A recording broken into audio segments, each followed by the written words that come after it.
સમાજમાં ચારેલી અંધશ્રદ્ધાને ઉપર એક નાનો પ્રકાશ. ઘણીવાર અમે યજ્ઞમાં એવું જોયું છે, નાના નાના ગામડાઓમાં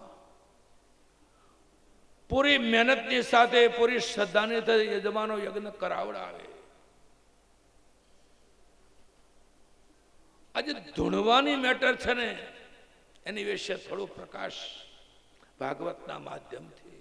આપણે વધારે ઊંડા નથી જવું. એમાં એટલું બધું અસત્ય ઘૂસી ગયું છે.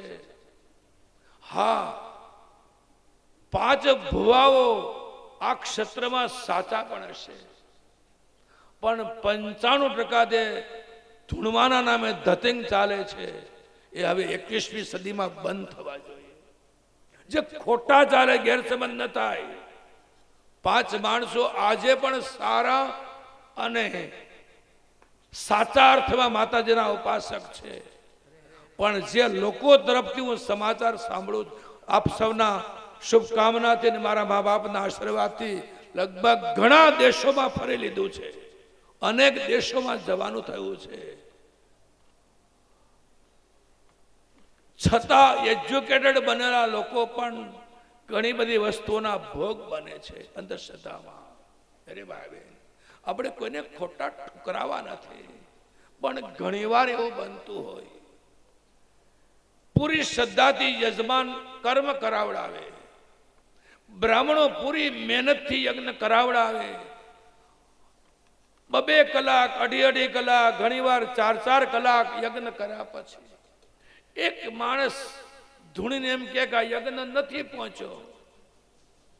યજમાનની શ્રદ્ધાને કેટલો ધક્કો લાગે છે. એ બ્રાહ્મણની શું દશા થાય? ફેફસાઓ તોડી તોડીને મંત્રો ભણ્યા હોય. અરે ભાઈ બહેન, આવી વધારે પડતી અંધશ્રદ્ધામાંથી બહાર આવી જઈએ. ફરી એકવાર, જે સાચા છે, જે સારા છે, એને પ્રણામ. પણ આવા અનેક ઢોંગીઓને મેં જાહેરમાં ખુલ્લા પણ પાડ્યા છે. અને મારા યુવાન મિત્રોને કહું, આવી અંધશ્રદ્ધામાંથી બહાર આવો. તમે જે ધર્મને માનતા હો એનાથી મોટો ધર્મ બીજો કોઈ નહીં. તમારા કુળદેવીથી દુનિયામાં મોટું કોઈ નહીં. કોઈ પણ મુશ્કેલી આવે ત્યારે તમારા કુળદેવી જ તમને માંથી બહાર કાઢે. ગમે એવી મુશ્કેલી આવે, કુળદેવીના શરણે જાઓ. તમારી જેમાં શ્રદ્ધા હોય, એકાદું ગુરુ ચરણ રાખો, પૂછવા ઠેકાણું રાખો, બહુ ભટકી નહીં જાઓ. જ્યાં ત્યાં બતાવવા નહીં કરો. મારો સબ્જેક્ટ છે જ્યોતિષ, સાંગળું છે. આ વાત હું લોકોને સમજાવું છું. અત્યંત મહેનત કર્યા પછી સફળતા ન મળે ત્યારે જ કુંડળીના ગ્રહો અમારી પાસે જોડાવા આવો, આવું લોકોને સમજાવું છું. એક લિમિટથી વધારે અંધશ્રદ્ધામાં નહીં પ્રેરાવ, એમાંથી બહાર આવી જઈએ. ફરી એકવાર, જે સાચા અને સારા છે એને સરાહું છું. જેને ખરેખર જેને માતાજીની ઉપાસના કરી છે, પ્રસન્ન કરેલા છે, એને પોતાને બહુ જાહેરાત કરવાની પણ જરૂર પડતી નથી.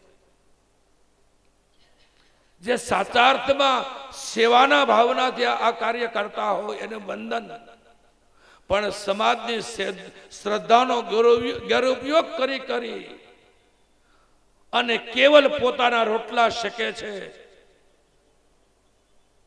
એ બધું બંધ થવું જોઈએ. અને કોણ કરી શકશે? આજની ભણેલી પેઢી.